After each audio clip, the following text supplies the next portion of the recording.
Welcome, Polar fam. This is the Polar Community AMA, our weekly community AMA, for which we talk about all the latest and greatest of Polar, answer any questions that you guys might have, go over any of the news of the last week, for which I hear we have a little bit to go over.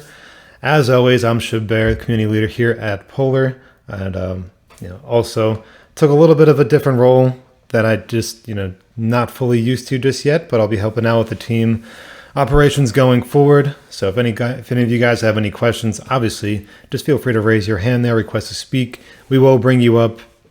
I do like to try to go over as much of the information as I can as quickly as possible, but I will also be filling in with those who are requesting to speak throughout. So in that sense, I'm going to bring up concealed carry because I feel like the questions are going to kind of go and continue to bounce here. So how's it going? Once you unmute, you should be live. Hey, you can hear me okay, Sheeb? I can hear just fine. How are you doing? I'm doing great, man. Actually, I'm Crypto King on Twitter, and I just won that node from you guys, the Everest Lucky Box. Oh, hey, congrats on that. So since you guys, I love your project, by the way. Everybody's in a harsh place at the moment right now. So if you guys want to do a giveaway again, I will front 150 Polar tokens to give away because I won that node. So if you guys want to do that, if you want to give something back to the community, you can pick out whoever you want, send me their address, and I will send them 150 tokens immediately so that they can get working towards their goals. I just wanted to give back a little bit. Hey man, that would be super cool. Just if you could do me a favor to send me a DM on Twitter so that I can just kind of have your Twitter profile associated to the actual one that won, and then we'll work something out from there because I think that's a cool way to give back. I did that early on with people, and people like to give back, and it also is helpful to others. So hey, shout out to you, man. Yeah, is your name on there the Sheep Bear? It's Shiblord. Shiblord. Yeah, couple underscores. I think I'm in the Polar official like the little description in their handle, if I'm not mistaken. Awesome. So I'm definitely going to do a giveaway. I'll give away somebody. I mean, I feel very grateful you guys gave me that Everest Lucky Box, so I'm going to give something back to somebody else, hopefully somebody that deserves it, that's having a rough time meeting their goals. So again, I appreciate it. Love the community. Looking forward to what we're going to do in the next couple of months with this. It's a great project that I think we can grow. So thank you again. Hey, appreciate you, man. And congrats on the win there. Sweet. So, hey, shout out to that. Nothing I love more than seeing the community wanting to be engaged, wanting to give back, wanting to help out. We do need to start running some more of those. As we may have seen, the Twitter has been a little quiet lately, but we're going to kick that back up into a new gear, new focus, same vision, and that's Polar success and taking the community along with us. So let us get to going. Next one I'm going to bring up here. Arno Sade. Totally could have butchered your name there, but I am requesting you to speak whenever you'd like. And you are live. How's it going? Hi, everyone. How are you? Can you hear me? I can hear you just fine. Can you hear me? Yes, excellent. So I love the project. I love the community. I was curious about one thing. What will happen after the total nodes will reach the 50K cap? I'm not too sure what will happen after that. So if you can lay out the scenario. Is it a milestone at all? Yeah, so it's not necessarily a milestone. So when we put these hard cap plans into action, it was back when we went to our original version 3. So I think that was April 10th. Demand was through the roof. The progress on the additional revenue streams was moving pretty well. Since then, there has been a few things that have changed. If you notice with the latest announcements, there's been some changeover in the core team. There's been some very much so change in demand. I think we're all very clear on that. So Enor did mention that he might elect to at least expand that hard cap a little bit further. We need to have some sort of a demand component in the short to midterm. He also mentioned in there some other ways that we can create incentive in the short to midterm for the nodes that we currently have available. So I it could be a thing, but I think it might get expanded a little bit, that hard cap number. But there is still a hard cap on the number of nodes, am I right? As of today, yes, but that may change is kind of what I'm saying there, or we might have to function Okay. a little differently. So currently we have a hard cap, but it might be expanded a bit. Correct, yeah. That'd probably be what I would think, is it might be extended a little bit here. I see. Okay, so I'm keeping the faith. Good luck to us all, and thank you very much for having me. Hey, I appreciate you, man. Thank you for coming up here. I think that was another first-time audience member, so shout out to you. So while we got some time here, again, if anyone wants to request to speak, feel free to do so. As you guys know, I try to run these literally just as a community get-together. We can come here, we can chill, we can talk about things, go over news, all that good stuff there. But I do want to say that obviously there was a pretty interesting announcement in our main announcement channel today. So if you have not read over that, I would highly suggest you do so. But I will be going over as much of it as I can, answer the questions in reference to that, answer the questions that might come up in any other aspect, answer the questions in the AMA weekly questions channel. So if you are unable or unwilling to speak, feel free to just post a question in there, and I'll be able to answer it live. No worries on my end. So, few things that happened with Enor's latest announcement. He announced some pretty significant restructure, or he worded as a reorganization of the Polar Nodes team, right? So we had before on the core team, we had Enor, Salty, Yanta, Frey, and Piccolo. So if you check our current Discord roles, it's now been changed to Polar team. Enor is he's the founder at this point. He founded Polar at the beginning. He is the original creator of Polar. Then there is Piccolo, who he was kind of like in a marketing sort of role before. I assume that'll be his same role until I hear otherwise. I've been added to that team, which is cool. I'll be doing a lot of like the project management kind of stuff here, very similar to what I've been doing, just with a little bit, higher focus, I guess, on the totality of the protocol. And then there will be at least one, if not another, additional member of the team that they've already popped into the chat a little bit, but I'm going to wait for them to introduce themselves fully. So the questions I've heard ever since then is, well, that's not good, right? Why is the other founder, Salty, leaving? Why is Yanta leaving? Why is Frey leaving? Even Shilium, as our marketing lad in here, he left as well this past week. So I'll kind of address all of those one by one. Frey was already in the Discord earlier today talking about his change of role. He's going to be going back to basically a Solidity contractor. He's a great developer. He's amazing at what he does there. This allows him to really focus on that aspect of it. If anything that Polar needs for him to do, they can just reach out to him and he'll be able to figure it out. He also does plenty of other stuff on his end, so he's a good developer, and that'll be his role there. Yanta, there was just eventually some form of a mutual agreement to try to move on from that. I will say for some people on the team, as the markets kind of dipped, it did become hard for many of us in the community. Many of us that worked for Polar, and as well as any other protocol out there, it becomes super stressful for all of us. And that was a decision that was made in order to, I guess, advance his personal and his professional side of his life as well. So that's what he elected to do. There will be somebody else overtaking the marketing aspect. If you notice, our Twitter's already been brought back to life today as far as posting goes. So that'll be the continuing step there. We're going to revamp this marketing effort that we've been in, because the last several weeks, if not longer, has been dull in that department, and I think we need to get a little better at that. Salty, he's talked to the mods in our little mod channel about why he elected to leave. I'm going to let him talk about that if he chooses to, but for him it was a personal decision, and it's just a decision that he were to have made there. Crypto is very exhausting, and this is just something that he elected to do. So I don't want to speak for these people, but I do want to just say that everybody is on good terms. There's no bad blood here. If you see, I think even Salty has like an advisor role or something in our Discord. So we're all good. Frey's literally in this AMA right now. So everyone here is fine. We're all good. We've all elected to do our parts here for Polar as well as for ourselves in the real world. So this is where we are. I don't think it's necessarily a bad thing. I think in business, you do have to understand that there are times for changeover, and whether that perception of it is what it is, to my opinion, doesn't matter a whole lot. It's the reality and the aspects that you can grow from here. So we have a team that's motivated. We have a team who wants to work, and we are going to be motivated and working into the future because Polar is not dead, no matter how many of these random FUD lads wants to come in to the chat.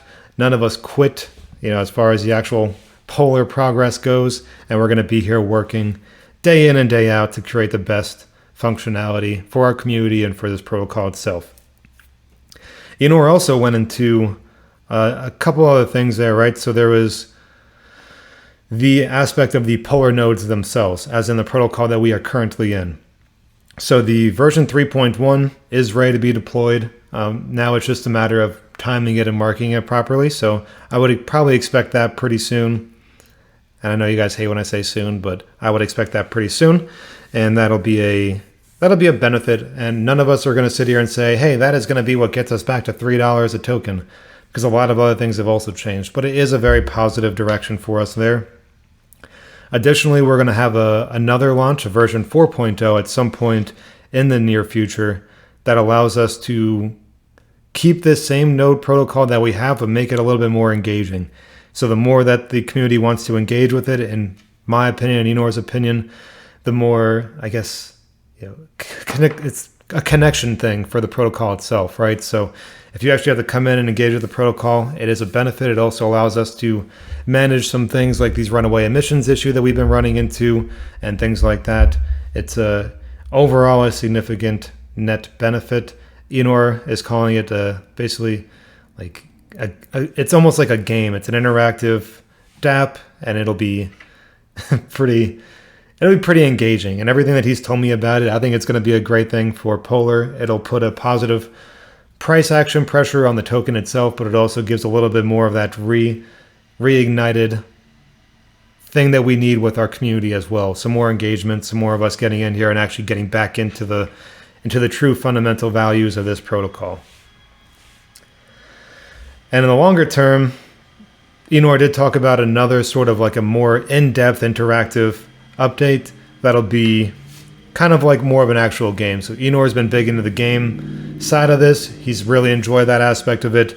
Some of the things that he's talked about and is already in development on will be a very, very good benefit to the protocol's future. And that allows us to get into the bigger picture aspects that we need, including that what he's calling a fight to earn model, but it's basically the play to earn sort of game system. So that'll be a good update that'll come in the future. Polar Ventures is an investment protocol based off of Polar as well. And that's why we did invest in things like Lidex and ChainBet, for example. It allows us to help fund these protocols and then also get a return of their revenue, right? So it's like a VC, a venture capital kind of system, where that's incredibly beneficial beyond just outreaching to a greater audience, is that let's just say ChainBet becomes, huge in the real world, and we have a piece of their initial stock in this sense. That's going to benefit us in the long term. So it's part of us to help identify, hey, which of these protocols have good ideas, have good growth potential, that meet the same kind of aspects of, ethical decision making and business models that we believe in here at Polar, and then helping them get off to a good start, which will ultimately benefit Polar and hopefully benefit them as we move into. So that's kind of the overview of the bigger changes that have either come or are coming. And I know that there's a lot of questions that have been spiraled in about that. I think most of it has calmed down a little bit, but that is the latest and greatest as far as Polar goes. Is from a 10,000 foot view, we are not dead. We restructured the team to be more engaged in it and to grow faster, and we are fully motivated and dedicated to the true ideals of Polar, and that's us growing beyond where we are now, because we do have a lot of work to do to even get back to where we were before. So with all that said, I'm going to give myself a little break to speak and invite in Default, who's requested to speak. Hi, how you doing? I'm doing pretty well. How are you? I'm good, thank you. I read the announcement and I'm tuned in a bit late, so I don't know if this was already asked.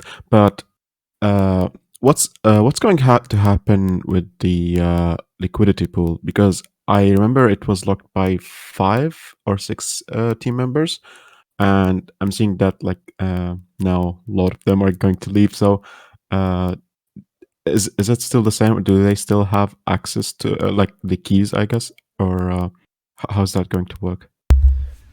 So you're asking just like who basically has control over the liquidity pool from a contractual level? So you're getting at? Yeah, as of right now, because since they're leaving, are they still going to have like the access? Because you said that they're still going to be around and help. So yeah, I was just curious about that part. Yeah, so no one that's left the team will have any ability to interact with the contracts as far as the main contracts go, the treasury, the liquidity pool. None of that's going to be impacted, and it's not possible to be impacted right now. So Enor has kind of, upon their agreement as well, like we didn't just rip it out of people's hands. They agreed, hey, they're going to leave. They need to step down from that role. And so it's all safe. I mean, none of them can do anything malicious on the way out. In a way, that's why this process took a few weeks to fully, I guess, come to light. Was as you are trying to get these situations to end, if they're going to end, as cleanly as possible, right? And now everyone's happy, everyone's on the same page. So we're all good there, and nothing's in danger with the liquidity pool, nothing's in danger with the treasury, and nothing's in danger with our contracts. Sounds awesome. I mean, sorry, don't get me wrong. I do trust them all, and I've seen amazing work that they all did all this time. But yeah, like we've seen incidents before, and we just don't like. We want to try to learn from them, and yeah, like that's pretty much it. But yeah, thank you for your answer. Yeah, I appreciate you, man. Anything else I can answer for you? Yeah, sounds great. Thank you. I'll believe. I appreciate you. All right, so next one here, I'm going to bring in Peacock GDNX. How's it going? Yo. What's up, Ship? Nice to finally be on the grand stage. Yeah, this is our, I think, first time talker already. So how are you doing? I'm doing good. Long time listener, first time talker. Been in since mid-February, stacking, flipping, and enjoying the ride. So thank you. Uh, I was lucky enough to get in early when wasn't sure what the hell was happening. And now I'm looking, you guys are really doing some things. And I've had this thought kicking around, and just hearing you mention the investment protocol that's coming, I would really love to see, if we're going to invest in you, we want your nodes to be transferable. I think that's one thing that you guys have done that is just flipping astounding, since everybody else locks them. And then if a wallet gets compromised, you're kind of stuck with trying to clear it before the hacker gets it. So just a little piece there that I wanted to throw out. But other than that, I love everything you guys are building. It's been a wonderful ride, and I can't wait to see where we are in February 2023. I don't know if you got cut off. Okay, yeah. Hey, I appreciate you, man. And it's been a pretty good little. It's been a rough few weeks, but it's been good now, right? So you got to think about less of what happened yesterday and how we're going to build for tomorrow, and still keep everyone in play today. But what you did bring up there is something that is very rarely brought up from anyone who has problems with Polar in any way. Is we made our nodes into NFTs to make them transferable back in April, which you still have some of these very, very large node protocols out there that have not done that, right? So that's something that Polar was, I'm not going to say introduced, because there was another protocol that started out with it. They didn't turn out super well, but we are one of the first to actually have a true functioning and lasting effect on that aspect of the NFT. So I do appreciate that. It's a pretty cool thing. Yeah, man, I love it. Like, all my nodes are stuck on my ledger, but I can pull Polar out when I go on vacation, drop them in another wallet, still be able to actively manage. Really, really beautiful piece. Further down, I mean, the NFT marketplace, epic. It would be wonderful to see some cross collaboration with other NFT people in the AVAX space. That would allow the Polar token to be utilized for gas fees, burning, things like that, just to give more use from the token itself. But yeah, no, I love what you guys are doing, and like I said, I can't wait to see what's coming from the team, because y'all have just been exceeding expectations every step of the way. Hey, I appreciate you, man. Shout out to you, and thanks for coming up here. Love that little NFT that you got going on, so shout out to that too. Appreciate you, Ship. Thank you. Sweet. Again, I love having new people jump on to the AMAs, but while I say that, we have Sam Lukens with this amazing looking German Shepherd who I get to see every week. How's it going, man? Howdy. Good. How are you? Doing pretty well. Good. Wanted to kind of follow up on what Default was saying with that LP. Have they reassigned the roles of those multi-sig keys, or do we have a process going forward what that's going to look like? Because I think there were 6. Now we'd be down to 3 potentially, and just kind of figuring out what that looks like, if that's been discussed at all. Yeah, so that has been discussed, and Enor and I were chatting about it yesterday, actually. So Jan has already been removed from it. Salty's going to leave from it as well. But since we are in good terms, we don't necessarily have to rush it. So Enor is pretty much identifying some of the people you can actually trust, because the point of these multi-sigs is to basically be secured with people you can trust, right? So I'll stay on it, Enor will stay on it, and then he's just trying to figure out, do we want to do like 3 on there? Do we want to do 5? How do we want to interact it? So that'll be on him to kind of go through the different things there, and we'll make a decision on that end. I don't think we necessarily need 6 people, but it's not a bad idea to have the community involved, obviously just for security purposes. And I think there's a few ways that we could work it there. Okay. So on top of that, with the community involvement and all that, with all the shakeups, I'm sure there's been a ton of stuff with who's doing what and whatnot. I've been in Polar for quite a hot minute, and really loved it, and would love to do more. Have all the positions been filled? Do you know that specifically? Or are they still looking for people? Kind of what's the process there? Yes, we might have to do something here where we bring in different advisors or different, moderators or something like that. If we do, we will post like a work with me kind of section. I do think I actually saw yours today. So I'll go over that with Enor. I think there's a few different things we can shake up to get some more active advisors as well, because I'm pretty blunt of a person. A few of the advisors have not been they've not been super interactive within their roles, and it's fine, not the big deal there. But I do think having advisors who will be active is a good thing. So that might be something that we need to look into and kind of get some of that turnover going. Well, we've already turned all this other stuff over. I mean, what's stopping us from that? Cleaning house. Not necessarily have to, but sometimes if that's the way things are going and fresh faces and more motivation is what we need, then let's bring it. So I definitely, I think I actually tagged you in that work with us post that I put in, and I would absolutely love to help out any way I can. So just wanted to see what that looked like, if that's been done, what kind of the status was on it, because man, being part of Polar would be a dream come true to some level, trying to really, really help out with the projects, I believe. So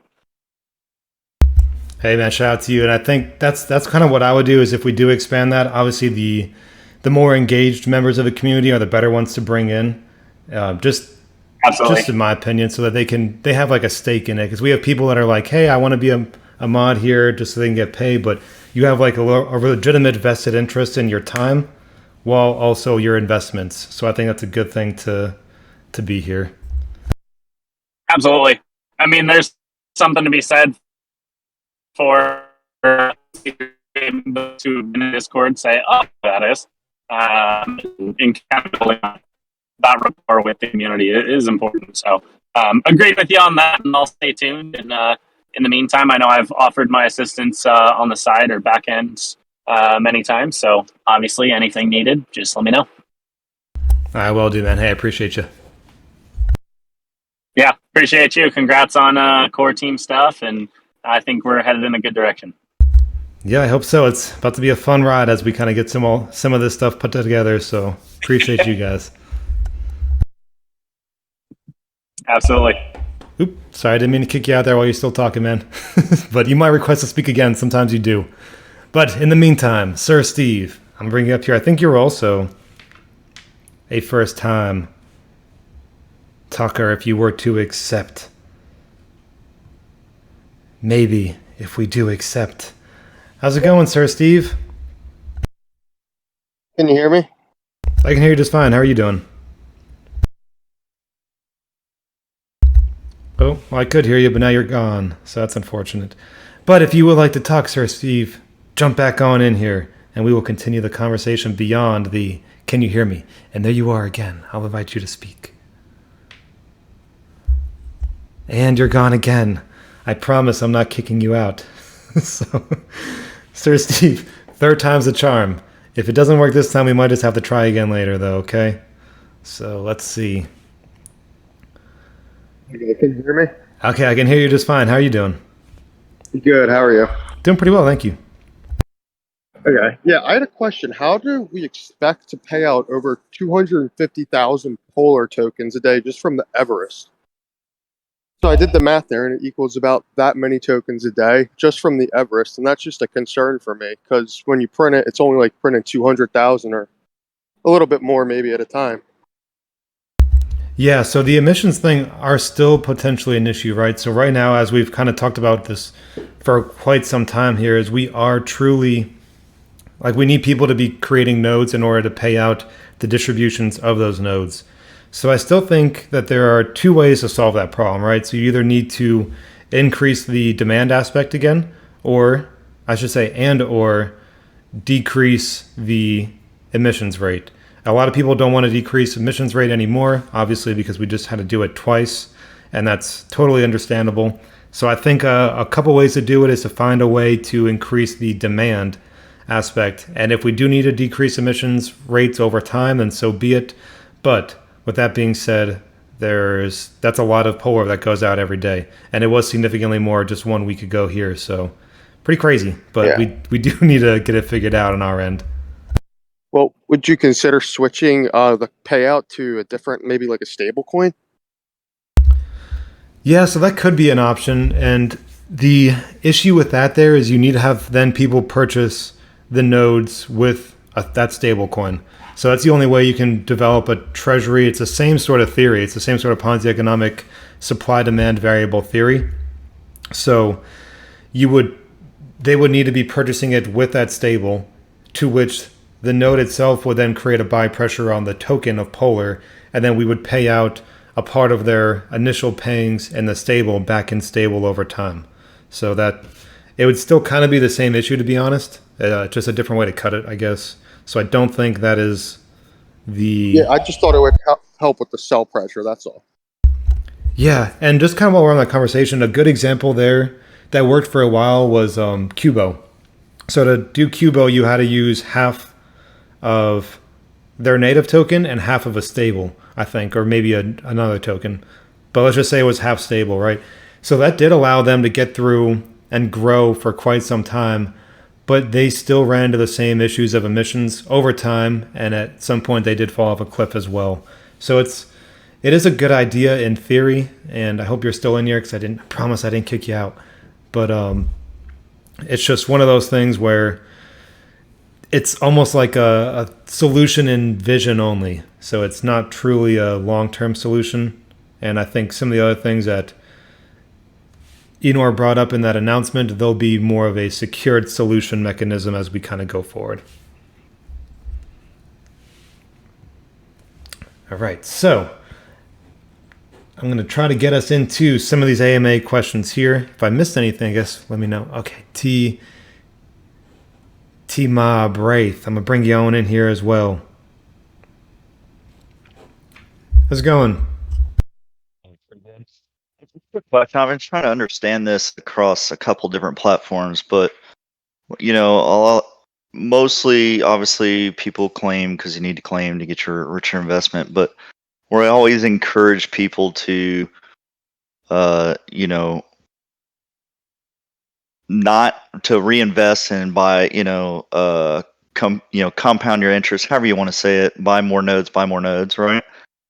But if you have it sitting in not your wallet, but not claimed it yet territory, whatever you want to call that space, and then you make an adjustment again to, percentages or decrease the return or whatever that we're getting, it always takes it out of that pocket, and it makes an individual, leery about leaving, their coin without claiming it. it kind of discourages the whole compounding interest piece and reinvesting, because I don't really understand why people say, well, it's not really yours till you claim it, but yet I'm being paid off of, my investments. So why is it not mine? Somebody used that reference as it's like getting a check and not cashing it, and then the bank takes back the check if you don't cash it within a certain amount of days. But why is that the case? Okay, so I think your question is, so when we change the rewards, why did the pending rewards change with it? Is that kind of... Yeah. Okay. Yeah, so with these contracts and the way that they work there, whenever you have the accumulated pending rewards, it's still held in the contract. It's not a part of the pool yet. It's not a part of the distribution pool, not a part of the liquidity pool, not a part of anything. It's literally just a pull, command that can be brought up at any point. So let's say today we were to go into the contract and increase the ROI rate to 5% from 2% or 1.9%, whatever it is. Every bit of pending rewards will follow that new formula because it's a contract and it's a computer reading those numbers. So the distribution pool has not been impacted yet. Really nothing has at that point until that number is claimed. Once that claim, it pulls like a pull command from that contract to then pull that amount of registered Polar to the new wallet, which is your wallet that you're associated that node with. So in that sense, the accumulated rewards are what is potential to come from what's going on there. And I'm not saying that it was a fair thing to do, but I am saying that we had no Polar left in the claims reward pool. Everybody goes through it. Yeah, so there was really nothing we could do. I did put a little descriptor in the general chat there. I pinned it. I was like, we have three options. One was to say, hey, you guys have 2 days, but the rewards pool is empty. Yeah, so you can't claim because there's nothing in the rewards pool. We can give you 48 hours and we can just continue to print Polar to meet the claims demand over that 48 hours, which would be a severe detriment to the protocol in the long term. Or we can just change it, and I know it's going to hurt in the short term, but it's the better thing for the protocol and for us to I believe in it. So it's just a double-edged sword, because a lot of times you try not to withdraw because you want to keep the price up and encourage the compound interest thing, right? But then again, if you're saving up X amount and then a change is made and you lose all of it, it's like, which decision to make? But that makes sense. I just wanted to hear it from somebody's perspective. Yeah, it's definitely not ideal. So I feel you there, and it's a decision that we had to make. I don't support the change, right? It's just different approach. I'm getting used to, I guess. Yeah, I feel you. It's again not great, but it was a decision that we had to make. No. I appreciate the feedback. Thank you. I appreciate you, man. All right, next one here, VM Crypto. Hey, how you doing? Doing pretty well. How are you? I'm doing good. Okay, I love your protocol and everything. I've been wondering if given that stability is and sustainability is the nature of the game, Horde has been doing pretty well with that, and if you guys can adjust the mechanics to mimic what Horde is doing. Okay, cool. So I'll go into that whole thing here. That's a great kind of pull up from this whole Horde things. We keep getting those questions in the protocol, right? So I'll go into two layers of that. The first one being their system as a protocol. So once they started with that system that they currently have, that's how you maintain that. So they started out with that liquidity pool manager kind of thing, that liquidity manager, etc., where they are trying to maintain the same price. And anytime it goes up, they sell, and anytime it goes below, they sell. And they've been doing that for 2 months. If we try to do that now, we would have to drain the entirety of our treasury to create a backing treasury at some level in order to then hope that we can get that same demand that they've had back when demand was super high, even for us and for everybody else, which is not possible. It would drive us into the ground, and it would end Polar very quickly because we'd use up all our treasury, then we'd be done. So the next question to that is, what about this thing that they're offering for other protocols? Same exact issue. They're just selling the product that worked off of a brand new thing that they developed, and I don't think it's going to be very relevant for somebody like us or somebody like Thor or somebody like any of the other major players in this game, because we are on such a different model than what that is. And I've also kind of tracked what they've done, and in the last several weeks, they've been going down between like 20 and 30,000 from their liquidity manager pool per day. So they need this upturn in demand as well. And if they don't have it, they're going to run into the same exact issues that everybody else did. It's just for them, they can maintain it for now, which is a great thing. And I hope they do get that demand, because I don't want to see anybody fall. People really like Horde because it has remained stable, so I hope that works for them. But I do not think it's going to be very practical for us. Okay, thank you. I appreciate it. Hopefully that can kind of clear up some of the Horde questions there. Again, I've always said I like what they do. I'm not a hater on what they've done or anything. I just don't think it's practical for us. And, it's like if you are, let's just say I do whatever. I'm in finance, right? And I'm like, well, the finance industry isn't doing super well, so I'm going to start this restaurant instead because the restaurant industry is doing really well. Oh, but wait, I got to buy all these, booths and equipment and remarket and do all this stuff in order to get to that restaurant point. And then you have to assess, was that even worth it? And for us, it's not worth it. I don't think it is. And I don't think we're going to trend in that direction there. B Wizzle, I'm going to bring you up here. Yeah, hey, how you doing? So I have a question. Do we have any ETAs on these projects we've been working on? And, we've been hearing a lot about them. Just want to know if there's any solid ETAs, estimates. And, do we have the revenue and liquidity to support the protocol until these are deployed? Yeah, so great questions there. Just kind of going off of the announcement that Enor made today, that version 3.1 is already completed. It's now just kind of trying to market it properly so we can launch it efficiently.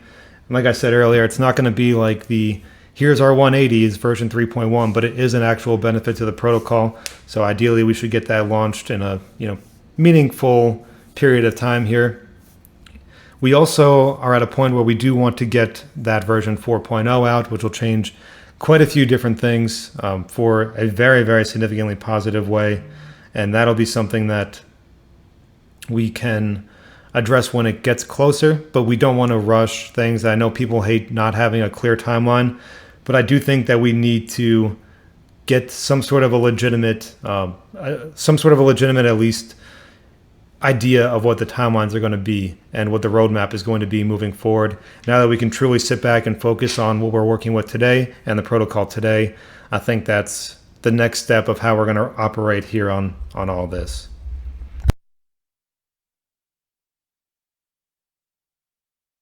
Okay. And do we have an idea of if we're going to continue to maintain liquidity and profitability, or at least have the ability to keep moving forward until we can release those? Yeah, so liquidity pool is still all right. There's 345,000 still in liquidity pool, quite a bit of polars in there. Our treasury, I think, is the more important part as far as those other revenue streams are being developed, and that is at 1.25 million. So I think we are very good on that end as well. So I don't see any real concerns with that one. Okay, thank you. Hey, appreciate you. Sorry, I'm trying to read through different things and answer questions that are here and also in text. So, as always, appreciate you guys. If you do want to speak on the AMA, just simply request to speak, and I will bring you up here from there, and we can kind of go over everything on our end. But until then, I'm going to try to go into some of the written questions, if I could find that channel real quick, because I am multitasking, so I can answer some of your guys' questions as well as trying to moderate the chats. So I wish all these people, I swear you guys start up nonsense on the chats as soon as I start the AMAs every week. Give me headaches. Just trying to keep you guys figured out. I invite you on here to talk, but none of you want to come up. You just want to cause problems. You don't, you just want problems, and that's fine. But at least do it when I can actually manage the chats. So I'll go over here. 2 little pigs. What's the Polar's ETA to have staking for a liquidity pool for our Polar on a DEX to help? So oh my goodness. Give me a second here. I'm going to have to ban somebody. Sorry, bud, but you can't. I'm just not going to deal with it. He can come talk to me later. All right, so as our moderators are probably also in the AMA, just look over the chat, try to keep it clean. We're not going to accept any of that nonsense from Mr. Radwell, so he's gone from the chat there. And let's see if I can get back to our AMA questions weekly. All right, done with that diversion. Little pigs, what is Polar's ETA to have staking or liquidity for or LP for our Polar on a DEX to help? So I think you're just asking when are we going to have staking implemented, when are we going to have like liquidity pools that we can invest in.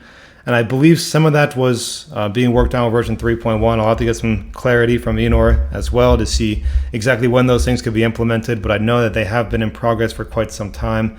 And I would love for those things to be implemented, because something just as simple as staking at a moderate APY, even like 20% APY, gives people to do something with their Polar besides sell it. So let's say you want to claim it. So cool. Just claim it, move on. And you can stake it in this protocol if you'd like. And I think that's a good thing for the token. It's a good thing for the protocol. It's a good thing to benefit the investors on the back end as well. So I would like to get that up and running. I'll try to work on some harder timelines, and so that we can get out a good roadmap for you guys and kind of get some of these things up and running here. Ion, I think, is how I pronounce your name, or LL. I'm not sure which one it is, II or LL. But can we expect a restock on the Olympus soon? So there are 75 currently left under the hard caps. I do know that we release them little by little. As I mentioned, we generally will announce that in the technical announcements. But we also have had a little bit of an emissions issue, so I don't know if having those out there is a great idea. As far as the last couple of days go, there has been quite a few decent buys today. If there is a good display of demand changing, we can always open up more slots, but keep on the lookout from either the official Twitter or from the technical announcements to see if we can get some of those more Olympus, either lucky boxes or the NFTs themselves released. Timo Braith, when we upgrade again, does it reset our ROI date?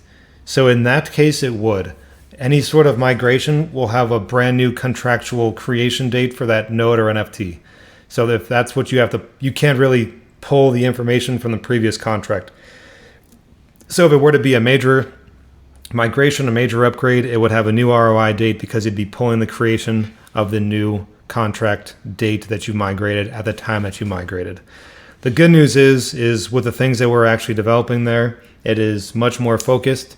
So if let's just say your ROI date turns to whatever, the 4th of July, because I love that holiday, that should be what your ROI date is, or at least that figure. I don't expect that to change a whole lot once we get it focused and implemented accordingly. Crypto Torch, what percentage of the profits derived from both Polaris and Polar Ventures will be distributed to the NFTs? Will these rewards continue to be paid in Polar tokens? Was there any internal conflict, disagreement, or schism that resulted in the departure of the developers?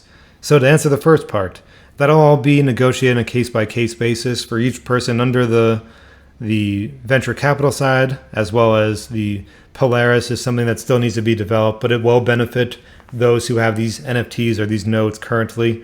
Those exact percentages and more information on that will be released as soon as we get all of the aspects of that figured out for each of us. Will these rewards continue to be paid in Polar tokens? I would say likely yes, unless one of the systems implements taking in other tokens. So if you were repaying in DAI or in whatever, then that would be easier to distribute that. But if you're taking in Polar, for example, if you're using Polar during Polaris, then we would basically have to then sell the Polar to give you a different token, and that's just not worth the time. So you would get the distributions in Polar. I think that's going to be the better way to do it. Was there any internal conflict, disagreement, or a schism that resulted in the departure of the developers? There was a little bit of back and forth between a couple people, nothing major. I think I'll chalk that off more as there was some stressful times as the markets went down, and we've been grinding on this. I know I mentioned last week that many of us put in many 24 plus hour days. Tensions do get a little high over time. So this split here, or this reorganization, is very cordial. No one here has any problems with each other. Like I said, Frey is literally in our AMA right now, and Salty was in the chat, I think, yesterday. He was in our mod chat today. So we're all still talking. We're all still engaging. Everyone's content with where they are, and we all agree on this change as we move forward.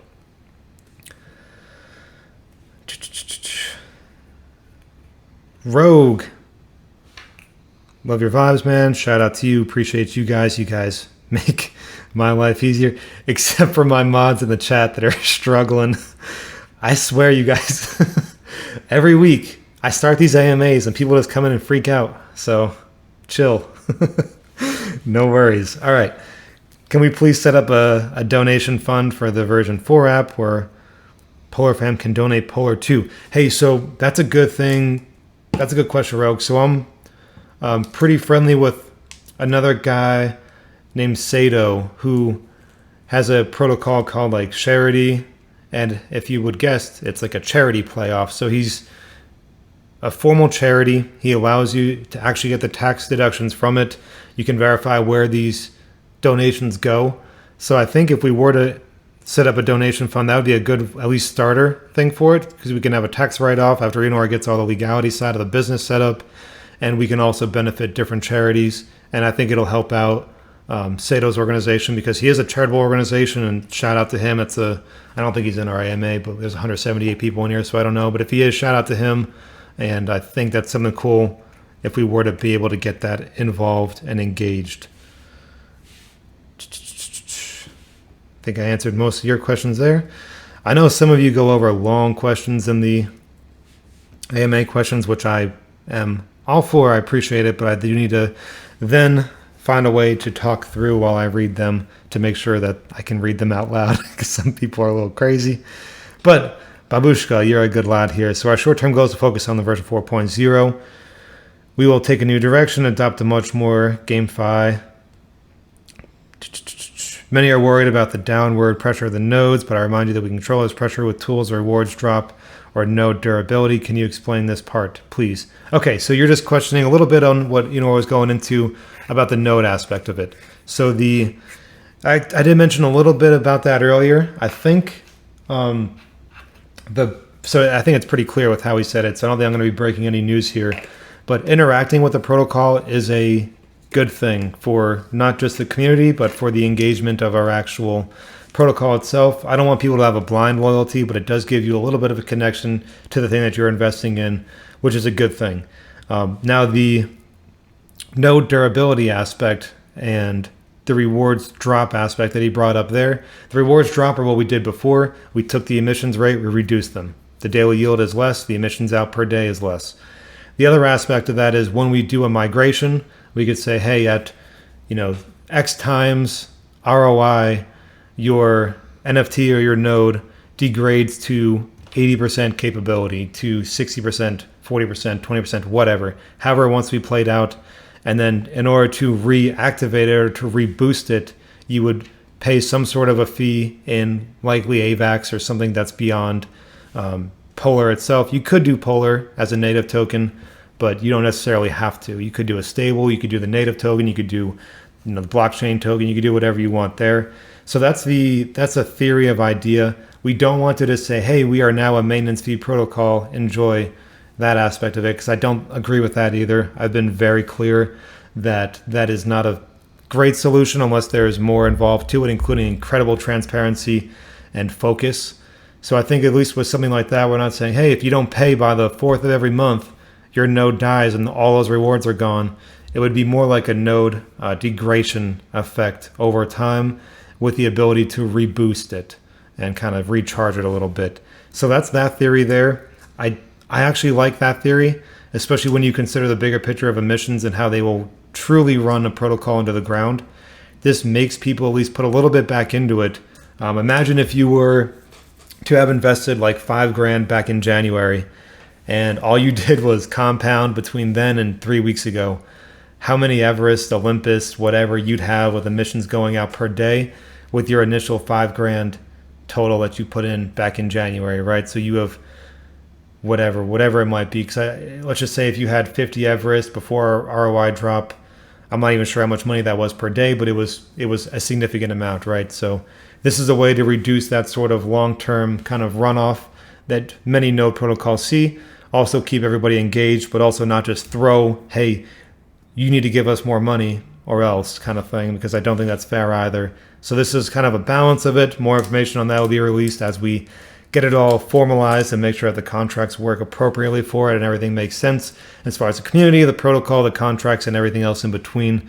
So I think there'll be pretty decent amount of information to come up from that pretty soon. Like I said, I would like to get a focused roadmap out for us in the nearest of future, because people do need to see that, and it gives us something to focus on as well as we grow and get past this little down phase that we've been in here. Next one, OMG, why am I so pro? I don't know why you are so pro, but you do have a question. Can we get a liquidity pool and a DEX?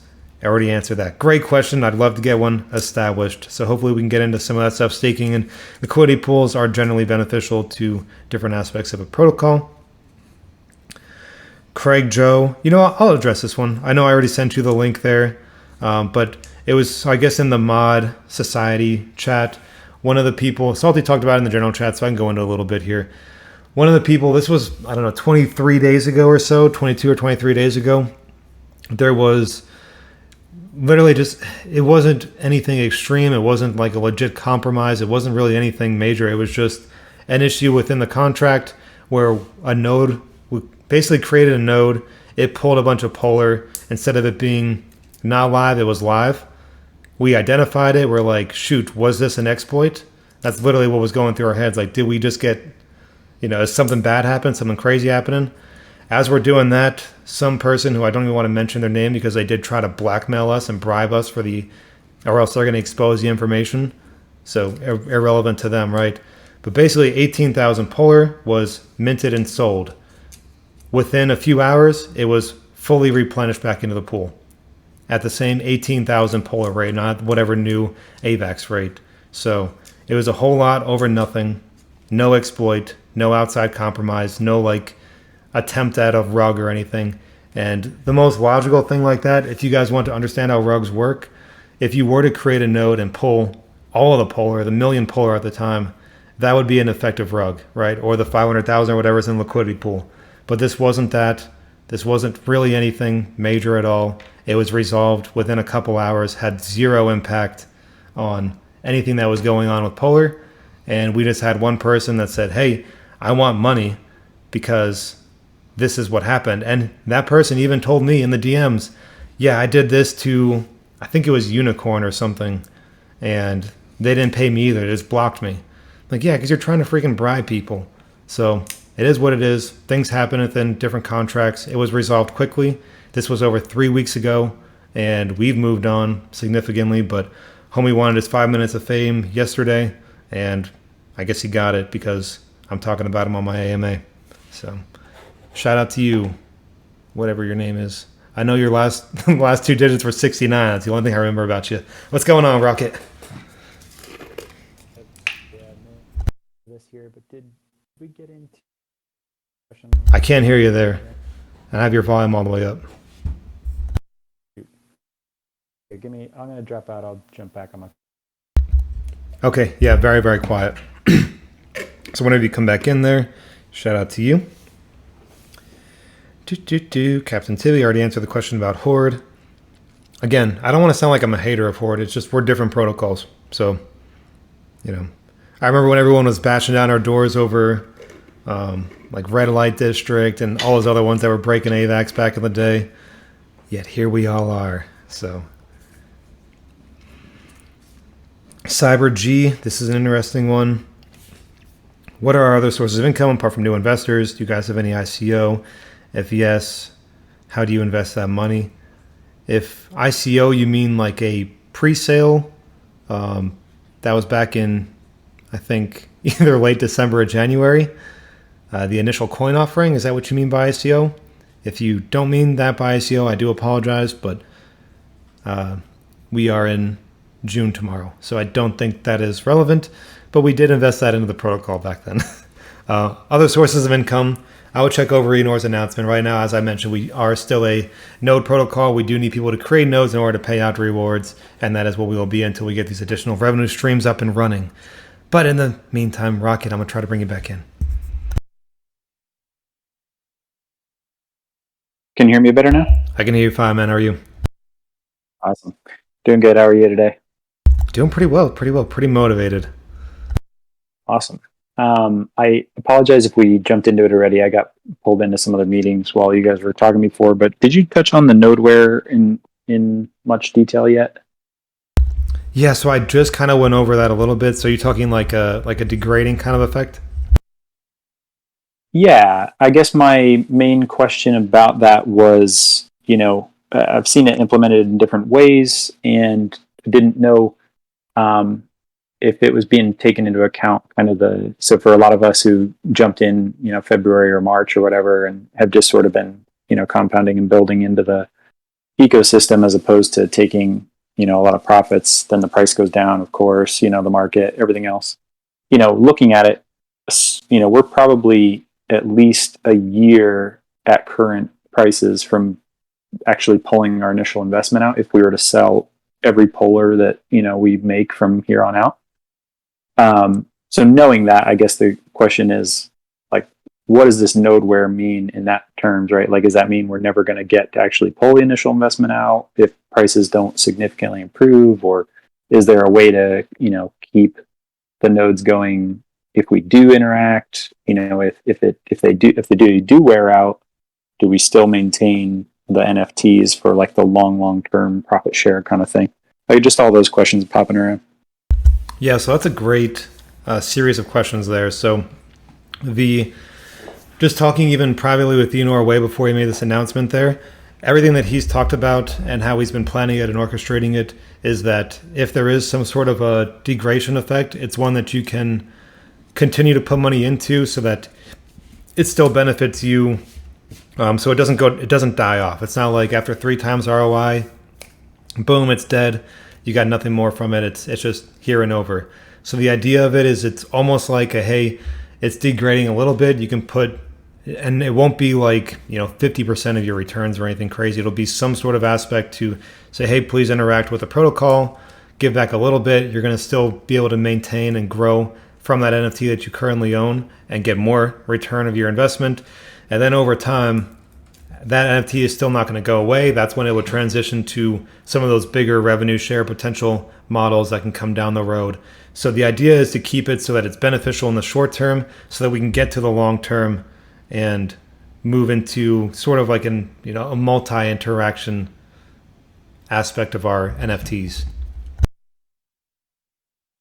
Awesome. Yeah, love to hear that. Thanks. I appreciate it, because super excited about everything that's planned. Super excited about the new energy that the team has got, and looking into all the great things that are going to be coming down the pipe. I love the fact that Enor has mentioned multiple times he sees this as like a years long kind of project. So just super excited about all that. And that was one thing that I was hoping to hear a little bit more about, since I've seen it done different ways. And as is the way with Polar, of course, this is going to be way better than anybody else has implemented it before. So appreciate that.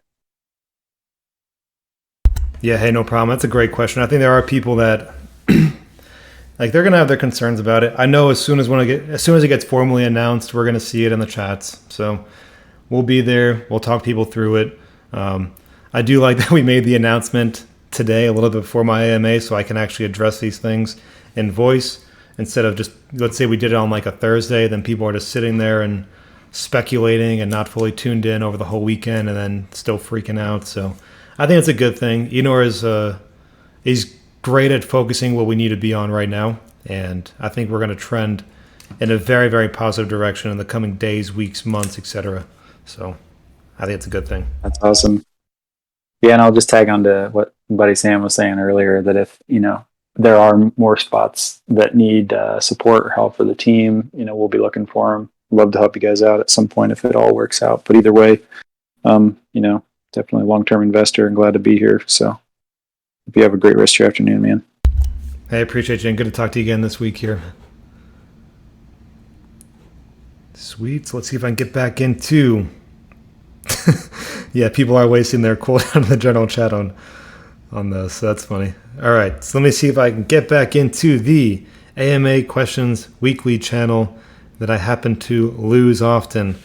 But, One-Eyed Willie, I hope you are feeling better, because low-key your accent does get me by at least one more week at a time, but I think I will survive another full week. But your question is, are there a few bad accounts, actors that join these node projects and rip?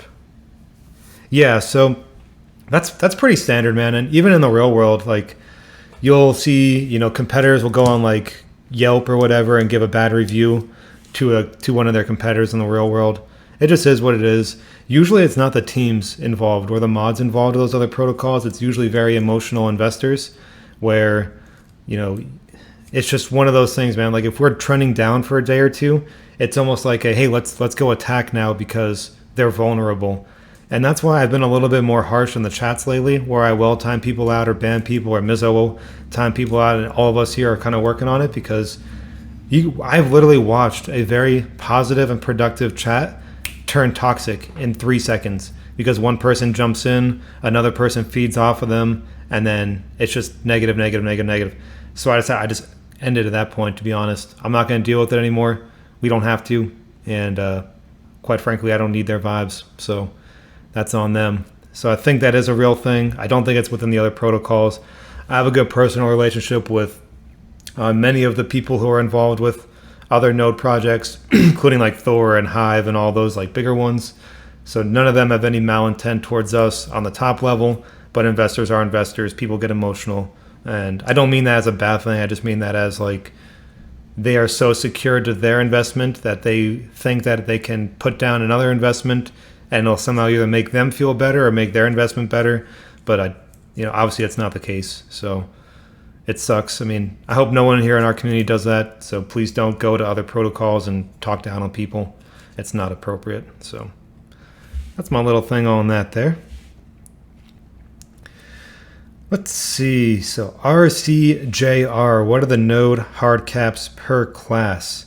I do have a pinned photo, so as I'm going to navigate over here, I'm going to filibuster just a little bit to get over to my pin. So as hard caps are currently in place, as I mentioned earlier, they may be adjusted because we set these into place when demand was through the roof, and we are very willing and able to adjust if needed.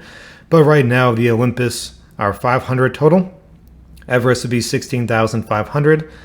Ushuaia would be 5,000. Kilimanjaros are 3,000, which have already reached their cap. Mount Blancs are 22,000, and Fuji's are 3,000. So those are the total supply caps, hard caps, as they are currently stated. Again, that may be adjusted as we move forward. We'll have to assess that from there, but we will keep you guys in the loop if we do need to do that. I don't necessarily have a hard feeling either way on it. I think there could be a good benefit to increasing the cap number. I think there could be a good benefit to finding a way to incentivize our current NFTs to still be able to bring in a little bit more to the protocol. So there's a couple ways to do it, and we'll kind of navigate that and keep you guys informed along the way. Captain Tibby, any real world investment updates? So Enor has already mentioned today that he's working on some of the legality aspect to create Polar as an official business. Once that is in play, that opens up those doors much more than it does now, because if you were just a low-key underground DeFi protocol, you really cannot get into real-world business at all, because who would really want to do business with someone who's masked up? So, we'll go from there. Would be a cool idea, though.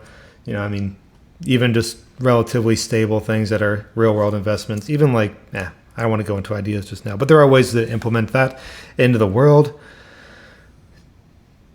Dent. Just trying to filibuster while I read through your question. I think I've kind of mostly answered that. Basically, issue on emissions and how can we increase demand. I've gone into some of the things there. I think there are different ways to reduce emissions, increase demand, and still keep the community involved and engaged. My question is from JEPPROX. Can we survive the bear market as a protocol? Yes. Great question, my friend. Tinfoil Hapergrade, if we are a Dano, shouldn't the community have a vote on the upcoming features? So I will say yes, but as you even read our initial manifesto from back in January, it does very clearly state that the bigger decisions of the protocol do have to be done on a business level from the core team. And that is so that we avoid the mob rule kind of effect. Because honestly, Tinfoil, if we were a straight up full blown DAO sort of protocol, we would be at Horde's liquidity manager last week. And I think it would have it probably would have ended the protocol, to be perfectly honest. You can't have that, right? So we do need to make these decisions bigger to get us back on track and get the kind of the ball rolling again. And then obviously keeping the community engaged via votes is still going to be a priority as we move forward. Crazy Nor, some concerns about the gamification update of the protocol. I've talked a bit about that. I think it's going to be a cool thing. I don't think it's going to necessarily be like stronger system, so I wouldn't worry too much about that. There's a lot of things out there. I think that covered most of it from this week here. Instead of this new one. Are we going to at some point allow upgrades again? I don't think so. So they still are coded into the protocol. I would not expect level ups to be a thing right now because they put a stressor on the protocol and they don't give any new investment into it. So I would not look forward to level ups. But Tinfoil Hat, you are up here live after I just read your question live. Hey Shib. Yeah, I know. That's why I raised my hand. So there was a second part to that question, actually. So the beginning of it was the vote on a big decision like this, but the other part was at least a vote on the prioritization of features. Because currently we've been waiting on 3.1 for a while, and we're not really as involved as a Dano should be. Like we should at least the core team propose the features, and then as a community we can say what we're most excited about so that the priority of it has some input from the community. Personally, I'm against the whole node decay thing. Polar, when I joined, was kind of marketed as passive income for life. And now that's kind of the opposite if I have to interact every few days. But yeah, that's kind of the thing. At least we should be voting on the priority of the way things are being developed, because we've been waiting on staking bonding since version 1.0. Yeah, so that's honestly a great point. I do agree with you to a pretty significant level there as well. There are, let's see, so clearly, obviously, there's been some changes that were announced yesterday and today, right?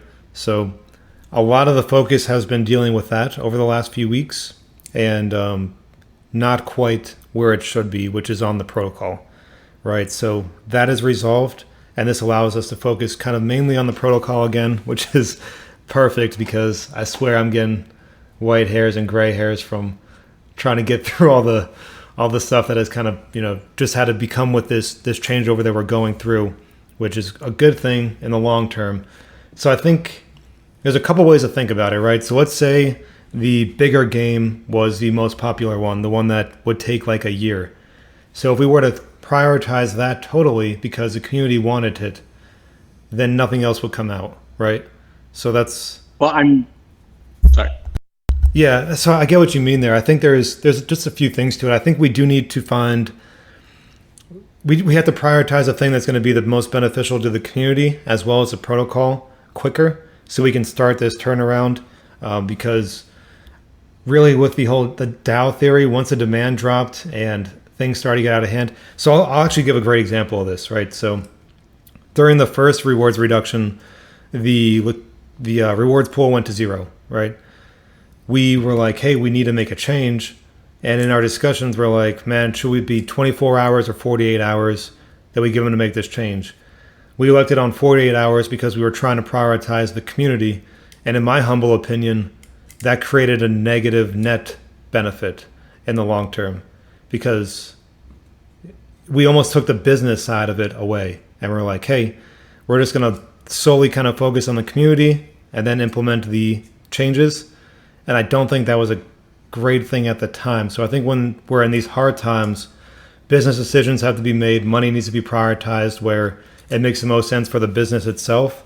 And then there should be a very, very clear engagement with the community, if not a total, reigniting of that vote process once we kind of get back on track, if that makes sense.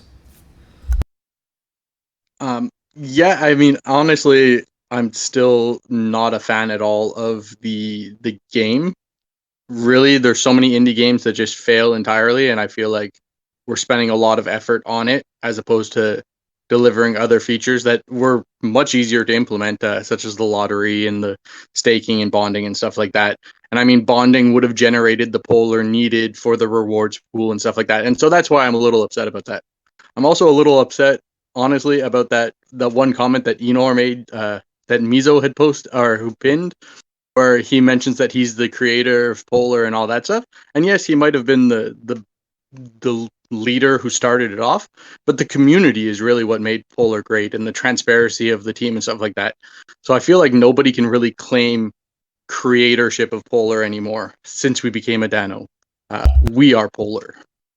Yeah, so everyone together. There is a language barrier with Enor, and I could tell you personally, that dude has no ego to him. He's got, trust me, he's not one that's like, I am the creator of Polar, this is how it's going to go. That is the total opposite of what his personality is, genuinely speaking. So I think what he's trying to get at there is, especially when we get the legal side of the business implemented, he is the creator of the business itself, of Polar. And that's legal, that's what it will be, right? So I think that's kind of what he's getting at there, is it's, English is not a language that he speaks fluently at all. He can write it, but he'll send things to me and say, hey, does this kind of make sense? Just so we can get the verbiage and the grammar correct. So I wouldn't read too much into that, but he was the founder, I think, is a better way to phrase what he was trying to get at there. Yeah, that would be a better way to say it. Yeah, I agree with you. And that's it. I just wanted to clarify my post for prioritization, because one of the big draws of Polar is community. Yeah, man, I do agree with you there, and I think there's a good amount of work that needs to be redone within the community, within a team, within the protocol itself. And I think that it's very able to get back there quicker than many might expect as well. But we do need to have more community engagement. Even the little things, man, like the Twitter not really having any interaction over the last couple of weeks, that's not good. The price going down, that's not good. Things changing without notice, that's not good, right? So all these things do add up, and it takes the focus away from the community itself. And as you guys have known, I've been nothing but saying that literally the community built Polar, because that's true. And I think in his same post, or maybe in his announcement, Enor mentioned that the nodes can't go away because they are literally what built what we have now. So he's very clear on where and how we've gotten to this point, and it's via the community itself. That's all I had for you. Thanks so much for having me on, and for everything you do, Shib. Hey, I appreciate you. Good to talk to you up here. Move you over to the audience. Again, if anybody does want to come up, just simply request to speak, and we will bring you up there. Just to clarify that. All right, so I'll read literally what he said is his entire last word, just to kind of clarify that. So, as you understand, Polar has the ambition to be a complete ecosystem offering multiple products. Concerning the NFTs of Polar nodes, they will offer advantages as far as legal on all products, since it is our first product. I want to thank the community for their loyalty. I can understand that these last times were hard and complicated, but I think we're on the right track. Peace and serenity is not far away. So even there, that last word, part of his announcement, was just a shout out to the community, shout out to the guys and gals who created these nodes and NFTs over the multiple months that we've been around, as we continue to grow and evolve into this current phase as well as the next phase here. So I think that's a great thing, as we are all going to go. And I do agree with you as well, Sifeka and Tinfoil, that the DAO aspect of the Dano model does need to be implemented appropriately again. So I do agree with you guys there. All right, let's see if I can get back to my AMA questions weekly. It's only been an hour and 15 minutes. This isn't too bad. Again, as always, I was expecting a little bit more direct questions, because especially with the concerns, people, I don't know, I would be a little bit more engaged in it if I was just an investor, but maybe a lot of you guys have seen how some of these things have evolved here, or we've already answered your questions in the chat, so not a huge deal there. I know I answered your question in text, Cosmic Renegade, but the question is, how do the Kilimanjaros get to 3,009 if the cap is 3,000? And that's just because lucky boxes were produced before we put the cap on them, so they still were able to create little Kilimanjaro NFTs after the hard caps were reached. So shout out to you guys who have the 3001 to 3009s out there. Updated roadmap, that's a question from Sandman. I did go into that earlier. I would love to get an actual roadmap now put out to you guys because we can refocus on this new aspect of it. So I would expect that coming up. That's something that I do want to prioritize for us, as well as obviously the other things that we're creating, but we do need to have a roadmap that we need to follow. And, you know, as Tinfoil mentioned there, we've been talking about staking NLP since I think January or February. So things like that, we need to not only set these timelines, but we need to stick to them. So I do agree with all of you in that aspect as well. There are people still typing. I don't think I missed anything. I know it was a relatively quiet news week up until yesterday or today. Oh, ADOX, you used my little trigger word. ADOX 256. I hope you're still in the AMA. All right. ADOX 256. Your question is, can we peg Polar to a stable coin? Great, peg their token to the magic internet money. So far, it's worked well. Okay, so two things on that. I'll go into the actual question first. I think you're asking, can we create a liquidity pair with a stable coin to reduce volatility? That is a good thing. I think that's something that we should probably implement in the future and allow us to really offset some of the impacts of the market fluctuations. Unfortunately, when those recommendations were coming out, it was when AVAX went from $90 down to $20. And it's not a great time to switch your liquidity pair away from something that just crashed, right? So as AVAX comes back, that might be a great thing to navigate there, is start transitioning or even adding an additional liquidity pair with a stable coin, because it does reduce the volatility of price action when the token itself rises or falls. The only reason I was kind of joking around with you, ADOX, is pegging Polar to a stable coin would mean that Polar moves as stablecoin moves, which is $1. And then that would be it. You're at $1 fixed forever. And I don't love that idea. If you request to speak, ADOX, I can let you on in here. But that's what pegging means. So from an economic standpoint, like I think it's Venezuela or one of the South American countries are pegged to the US dollar. And if you want to look at all the interesting economic crashes of the world, one of which occurred when they were pegged to the US dollar, and US dollar dropped significantly. US dollar can manage it. They could not. It collapsed their economy. Bad times for all. And Tinfoil, I did see your comment, but how do we get that back to $1 besides using all of our treasury to do buybacks that people will try to cash out on? So that's the double-edged sword there, my friend. But I would take Polar at $1 too. So let's see. I'm trying to give you some time, ADOX, to jump on in here, but take your time. I'll be here as long as need be. Navigating multiple chats here, no worries. Thank goodness that we have this space here, though. Question from Aussie. What does maintaining your nodes mean on the new update? I kind of went on that a little bit ago. I think that would more so be like kind of the degrading effect, having some sort of input back into the protocol to reestablish the totality of that potential ROI. So kind of like a maintenance fee, but not quite as direct as like Thor's is, for example. What's going on, ADOX? Hi guys, can you hear me all right? Can hear you just fine. How are you? Oh, brilliant. Need to excuse me, English is my first language. Just going back to that grape. Obviously, I don't really want to compare projects, but it's always worth to look at what other people doing, etc. And funny you said about pegging the to a stable coin. What they've did, obviously, it seems like they did peg it, but obviously supply and demand. So their coin isn't necessarily always $1. Like at the minute, it sits at 1.26 or something like that, and it fluctuates up and down as well. But then if it falls below the peg, I'm not really sure whether you look into that. When it falls below the peg, like obviously when the UST crashed, it drops something to like 70 cents. Sorry, they have these bonds which you buy instead, and to create the bonds they have to burn the grape to bring it back to a peg, which I think is something to consider. It's interesting ecosystem because you buy in grape essentially, you can stake it and rewards in wine, which then when you stake the wine, it gives you back the grape. And obviously they encourage people to take reasonable profits because obviously you always have people which are just gonna be cashing out all the time.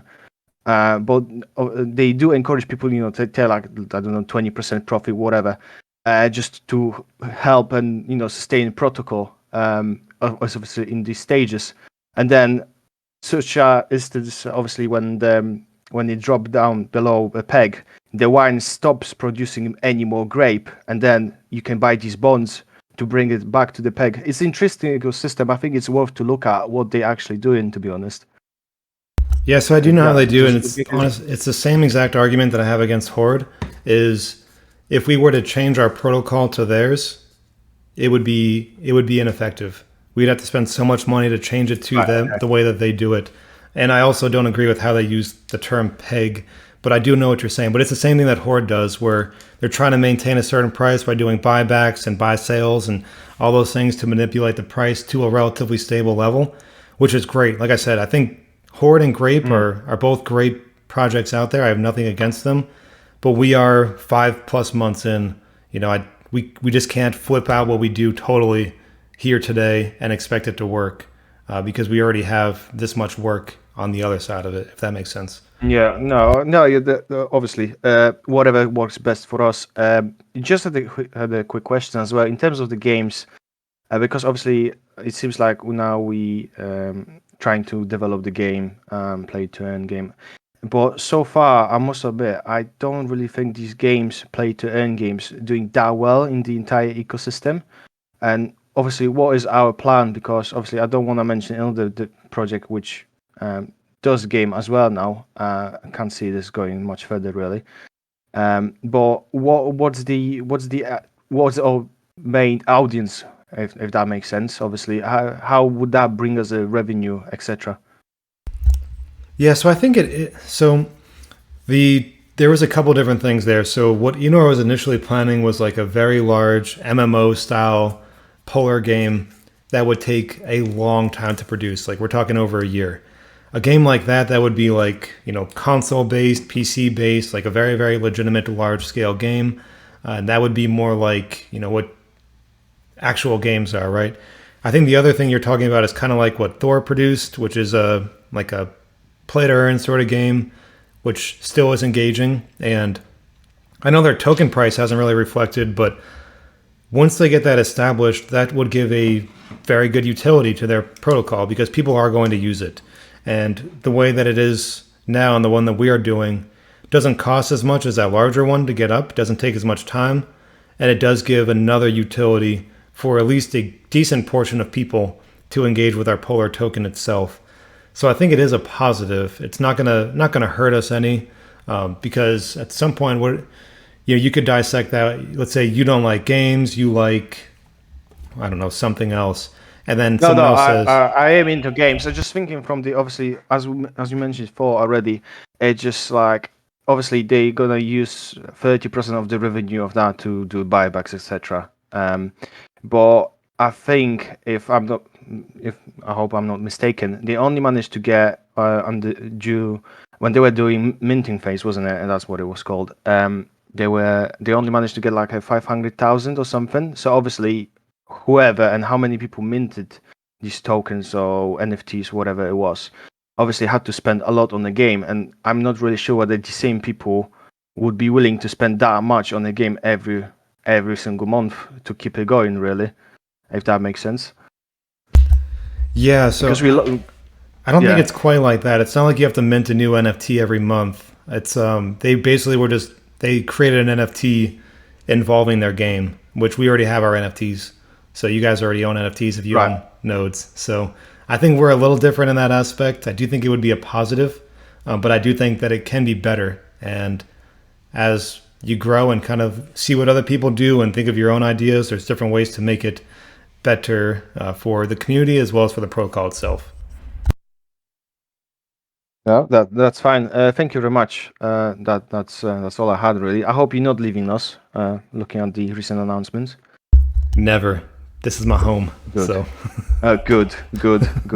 Right. Thank you very much. Appreciate it. See you, Ram. I appreciate you coming up here. Sweet. Let's make sure I don't have any questions that I've missed. I know there is a little bit of concern about the increased engagement aspect of the protocol. And quite frankly, I mean, I've seen people, that say, hey, I put 10,000 into this and I haven't checked my rewards in 3 months and I need to migrate. And it's been since April 10th since we've done that. I'm like, okay, man, I feel you. I feel what you're saying, but quite frankly, this is a small market cap project. You're in crypto. 3 months is the lifespan of many of protocols that are out there. And we're not going to be that. So there is going to have to be evolution. And you do have to be engaged with your investments. And I'm not saying that you have to necessarily be a gamer to engage with a new version of the protocol. But it won't be just like, hey, I go in and press claim. There's no interaction. There's no animation. It's just boom, boring and move on. You're not going to have to really work hard for it or anything, but there will be some aspect of engagement to keep us involved with the project, keep us involved as a community, and allow us to be more engaged on a deeper level than maybe we may have been before. So I wouldn't stress too much about that. We're not going to kill you guys. We're not going to make you play the game for 3 hours a week to be able to claim or anything crazy like that. So don't worry too much about all that. I think it'll be pretty easy and pretty fluid as we move through that aspect of the protocol. I do think I went through the AMA questions. If I did miss anything, Sam Lukens, I'm going to bring you back up here. We are an hour and a half in. I think I've answered most things here. But Sam, how's it going? Good. How are you? Doing pretty well, thank you. Good. You had kind of just briefly mentioned a minute or two ago that they were looking at kind of switching the game into more of a little bit easier to develop, less so MMO type style, to bring utility a little quicker. Are they considering building 2 games where they don't abandon that MMO style, and they continue to do that and they would have a second game later? Or are they just kind of abandoning that MMO, moving to this new fight to earn type style and reassessing after that is completed? So what I would theorize right now is that we are just going to, I guess, reduce the scope in the short term so that we can get a product out of the community. Because I know Enor is tired of it. I'm tired of it. You guys are tired of it. We're tired of promising things that take forever to come out. I still think having that large game, which is a very high tier goal of Enor, because he's been talking about that for quite some time now. So I think that's something he would still love to get out. I think that would be the true difference maker for Polar. It's just we can refocus on things, get a shorter version of it out, a more simplified version, and then from there reassess and grow and expand into that original theory once again. Okay. Yeah, that sounds good. I was just like, I loved that idea. I'm not a huge gamer. I'm more of I think I'm a little bit more like you, where I would sit at a betting a lot more for gambling style than I would game. Not that I wouldn't play, but I just wanted to I want to hold on to that MMO a little bit longer before we just abandon it. So I'm glad you were like, hey, it's not necessarily gone. He still has that big goal. So good to hear. Yeah, hey, definitely appreciate that. I'm kind of in the same boat as you. I think that'd be cool. When Enor was explaining that to me way back, I mean, it was getting me hyped up just talking about it, seeing the different artwork that they're working on. So I think it's going to be a pretty cool thing, short term and long term, that we can work and play on there. Enor's made it very clear that he has years long goals here with Polar, not months or weeks or whatever. So we're going to be here working. Cool. Hopefully I can help out whenever I can, and I'll let you go. Hey, appreciate you, man. Yep, you too. All right, sweet. So we are officially 1 hour and 31 minutes into the AMA here. I know I kind of gave a little pause there because sometimes you guys in the chat make me flinch a little bit to make sure I'm not missing anything. So I'm going to try to go over the different aspects of the chat, make sure I didn't miss any of the questions here in the AMA Weekly, as well as the general chat, as well as the announcements. Let me think here. So the previous announcement, I had an AMA since then, so not the end of the world. For the rewards cut. So I think we've covered just about everything. Really not that. I say this every week, that some people get a little crazy in the chat and they never come up here. I had it last week of the same one. So if the legitimate haters, they want to join the stage and talk to me, I'm not aggressive. I'm not going to call you dumb or anything. We can have a conversation.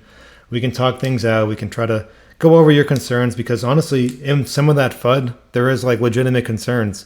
It's just, maybe you're not wording it super appropriately, which is fine, but come on up on the stage. We'll talk about it. We'll go from there, because I don't like kicking people out of the community. I don't like banning people. I don't like giving people times out, but we do need to keep the chats clean and keep them productive. So if you guys have questions and you're not necessarily the biggest fan of us, come on up here and talk to me about it. I'm more than happy to talk to people in the AMAs, pro, con, good, bad. I don't really care. Whatever works for you. Try to insult my recently found gray hairs, whatever you want to do. I'm all here for it. How's it going, Mo Geo? Hey there. Just had a thought. Was wondering if it would be possible to analyze all the wallets that have fully ROI'd and maybe potentially put a temporary key temporary cap on wallets that maybe have already like 2x or 3x, and use that stalled rewards to help accounts that have not gotten there yet, kind of like as a rebalancing to help the community as a whole. I know that's something that would definitely need to be put up for a community vote, but was just a thought. So just out of general curiosity, what country do you live in? I am in the US. Okay, very interesting. I was not actually expecting that. So anyway, because that is obviously a very, very socialism-based theory there, which it's an economic theory of socialism, not like the whatever political theory of socialism is. Economically, socialism, which does have a play in the world. I don't think it would be very practical with the way the contracts are currently set up, right? So we would then need to find a way to, because right now you got to think we migrated on April 10th. So ROIs for the Everest on April 10th would have been, May 15th or something like that. So that would be times 1 ROI for them. It does not really account for anything that happened before that migration, because that happened back in February when we introduced the Everest, and it would be impossible for us to account for anything that was created back in January, for example. And I think even beyond that, it would be a very, very significant, we'd almost have to do another migration in order to implement that sort of idea into it. And I think that's kind of what that no degradation thing does. And it's just less aggressive. You also don't want to frustrate those who earn the most, because if they just all decide to sell off one day, it's not a good thing for the protocol. I think that's things like that are things that we talk about, but I don't see that specific kind of aspect of it coming into play in the short term here. Got it. Thanks. I appreciate you. Pretty interesting theory. So just kind of going into that, that's something that we have talked about, is say, hey, like I kind of mentioned earlier, there's people that were whales back in January, and we don't even want to we don't even want to see how many times that they've returned their investment on the protocol, right?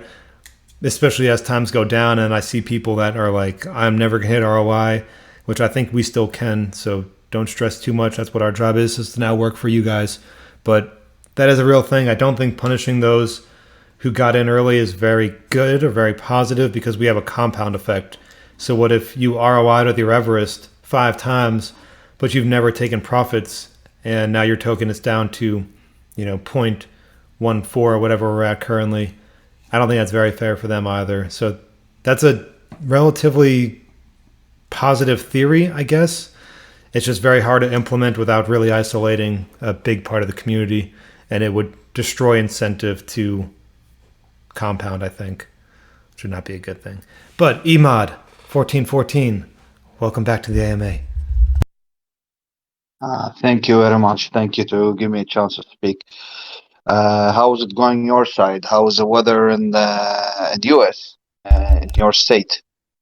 It is very hot. So I'm in West Texas, where it's desert. I think it's rained once in the past 7 months, and it's been 100 degrees way too many times that I want to count. But besides that, it's fantastic. How are you? Yeah, not too bad. From our side, it's about 50 degrees Celsius in Middle East. It's quite hot and dusty, and sometimes visibility is like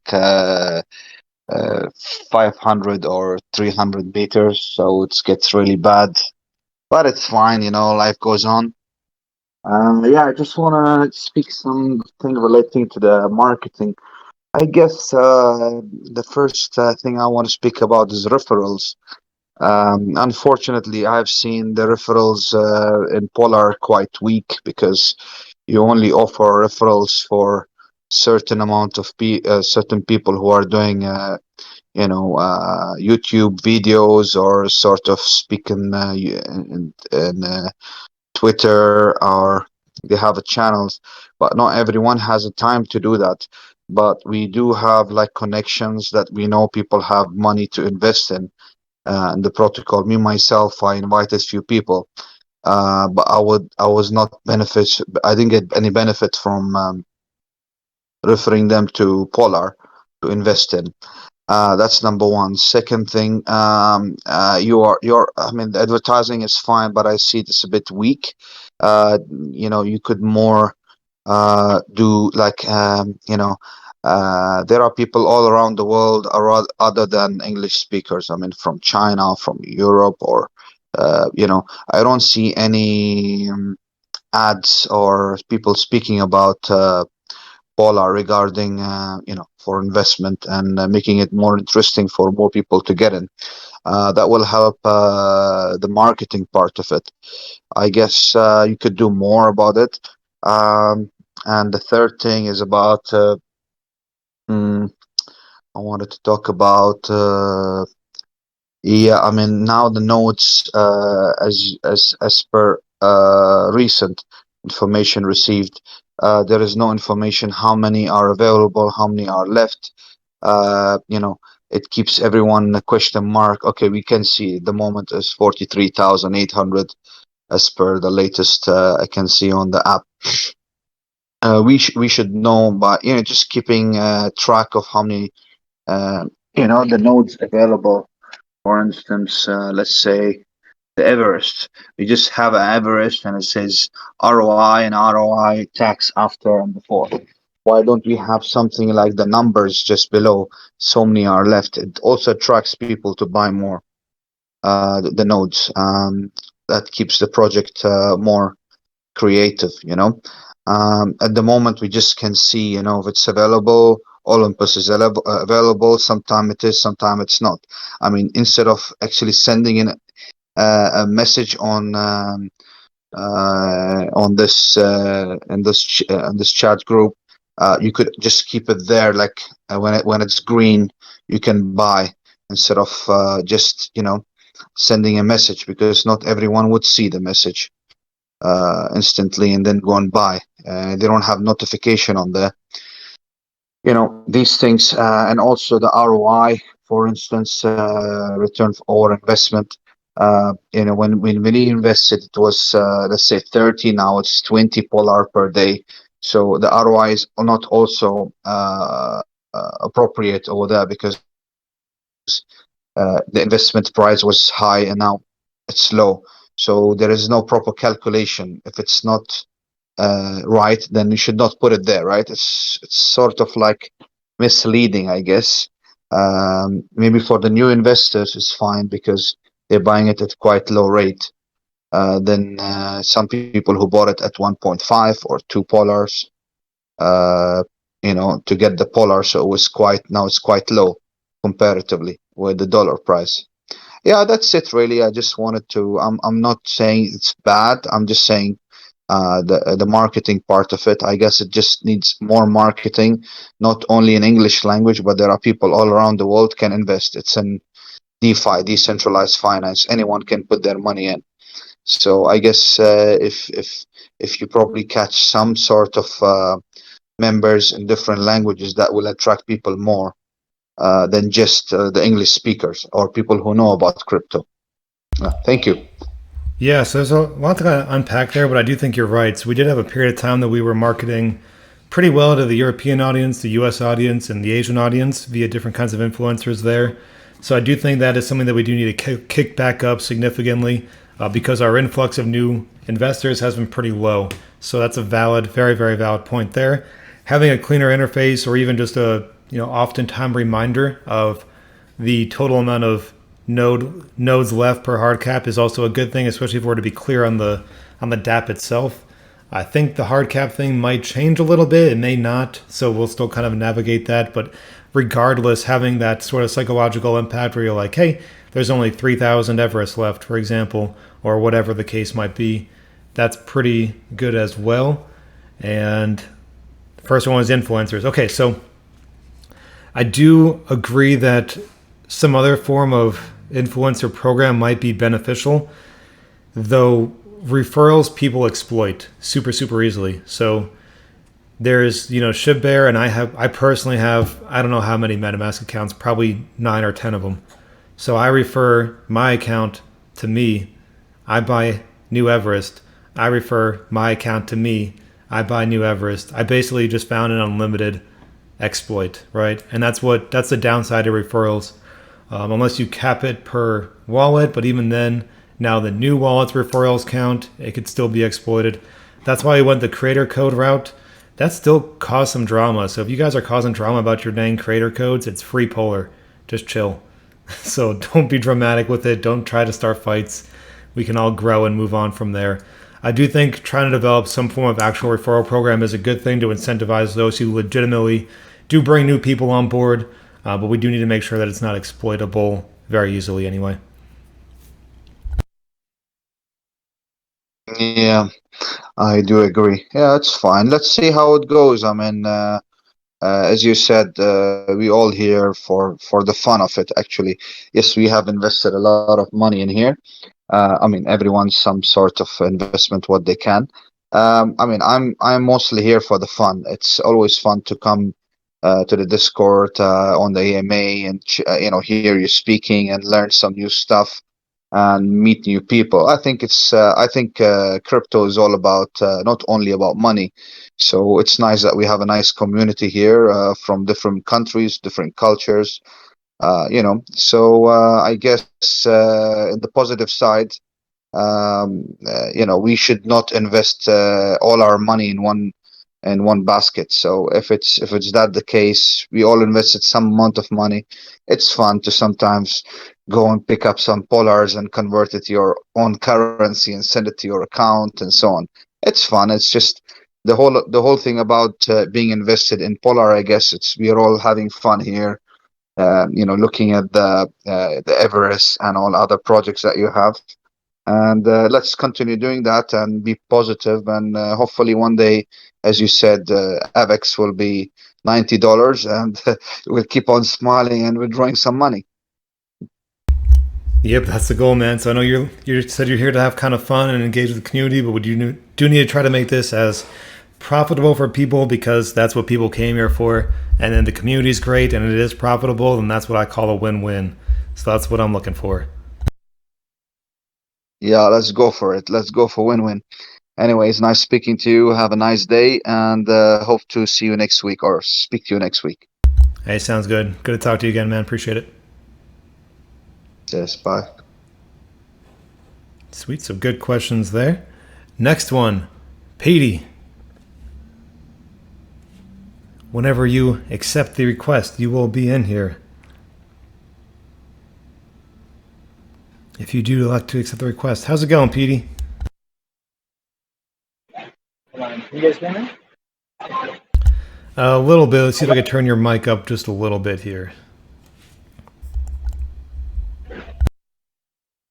If you're on speaker, I'd advise turn it off speaker and just kind of talking like a normal phone. That might help you out.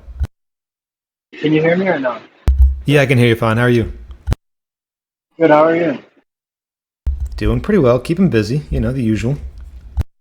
Yeah, I'm at work right now. You know, just listening to the AMA right now. You know, I wanted to get in and hear some of my my insights. Personally, I love the whole concept of Polar. I've been in it for a little bit now. You know, and I love that you guys keep it's not like a rug pull, and I love that you guys keep updating. I love that you guys keep updating the community about like what's going on, and I think that this is a great project. And I'm here for the long run, and I know that you guys are going to do great things, and I'm here for whatever happens. I'm going to cut you off, but it's a lot of background noise. It's very, very hard for me to hear anything that you're saying very clearly anyway. It's cool. Hold on. All right. Hey, sorry about that. I know it's just a little choppy. I'm going to sit you back there. If you do happen to get better, an area that you can talk a little better, I'll bring it back in. But I know you're at work, so no worries there. But shout out to you for coming on up here and let the hard work continue. So appreciate you guys there. So we've gone 1 hour and 47 minutes now. I think I've answered all the questions that could have come up on the AMA Questions Weekly. I hope so anyway.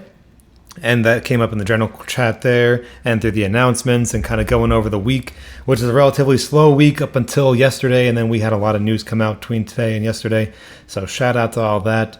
So just as a little recap, obviously the Polar team has changed a little bit. I think it's going to be for the better as we move forward. So we appreciate everything that we've been able to do up until this point, but it's now time to take this to the next level. We've gone over all the different questions, all the different aspects of what Polar Nodes is going to be and what the things are going to be going forward. And I think it's ideal for all of us. We've got to reignite the marketing. We have to reignite the energy in the community, and we have to keep some of that toxicity out. So help me out via that if we can. But that being said, as long as nobody else does request to speak, I will be bringing this to a close here in a matter of seconds as I filibuster another about 5 seconds or so until Mode Geo does elect to request to speak, and I will bring you up here live. Welcome back in once you unmute there. How's it going? Thanks there. Just one last question. Has there ever been a consideration or talk around pegging the price of nodes to a dollar value rather than a polar value? Yeah, so I had to go into that just a little bit ago here. So the nodes itself. Okay. So Enor talked about that. That's a separate discussion there. So let's just say, here's kind of the main issue with that is let's just use 1,000 polar is $1,000. Like an Everest is $1,000, whether polar is 0.1 or it's $20. The issue with that is when it's down to where it is currently, the ROI on it, if you were to pay $1,000 for this, is astronomical. Who would want to purchase a $1,000 node that would be distributing 20 polar a day if polar is 0.14? You know what I mean? There would be no incentive to it. So that's the main issue with that that I've found, and I don't think that would give us enough incentive to which we'd sell any more NFTs. That's very rare. Thank you. I appreciate it. That's a very good thought, though, so shout out to you there. All right, so before I totally lose my voice, this was our weekly AMA here at Polar, Tuesday, 3 p.m. Central, 4 p.m. Eastern, 1 p.m. Pacific, 8 p.m. UTC, and whatever time zone it might be in whatever region that you might be. We've gone over everything from what has happened recently and what is going to be happening in the nearest future. So I do just want to say, hey, I appreciate all of you guys for tuning in here, sticking through for almost 2 hours. I've seen some of you guys in here. That's pretty wild. But let's keep engaging in the chat here. Let's get our Twitter back alive. Let's get the protocol back on track as we grow and move on from this little bit of low that we've gone through and create another positive wave of Polar moving into the future. So shout out to you guys and shout out to this weekly community AMA. I'll catch you all same time, same place next week as we move on from here and throughout the chat during the week. Appreciate you guys. Have a great rest of your week and talk to you all very soon.